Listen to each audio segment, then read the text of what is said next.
السلام علیکم ورحمۃ اللہ وبرکاتہ۔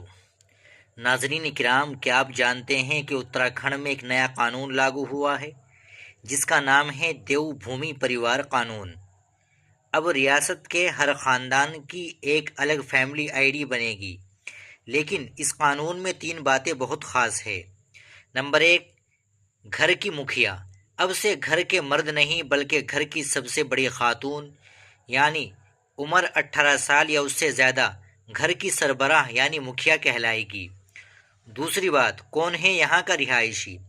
یہ آئی ڈی صرف ان لوگوں کو ملے گی جو اتراکھنڈ میں پچھلے 15 سال یا اس سے زیادہ وقت سے رہ رہے ہیں۔ پڑھائی یا عارضی کام کے لیے آنے والوں کو یہ آئی ڈی نہیں ملے گی۔ تیسری بات، لوگوں کی معلومات کو محفوظ رکھنے کے لیے حکومت نے سخت قانون بنایا ہے۔ اگر کسی نے بھی لوگوں کا ڈیٹا چوری یا ہیک کرنے کی کوشش کی تو اسے 10 سال کی جیل اور 50 لاکھ روپے کا جرمانہ ہوگا۔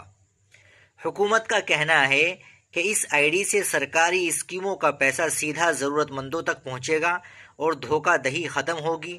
آپ لوگوں کو کیا لگتا ہے، خواتین کو گھر کی مکھیا بنانا کتنا صحیح فیصلہ ہے؟ کمنٹ میں ضرور بتائیے گا، اور ایسی ہی معلومات کے لیے چینل کو ضرور سبسکرائب کر لیجئے گا۔ ملتے ہیں انشاءاللہ اگلی ویڈیو کے ساتھ۔ السلام علیکم ورحمۃ اللہ وبرکاتہ۔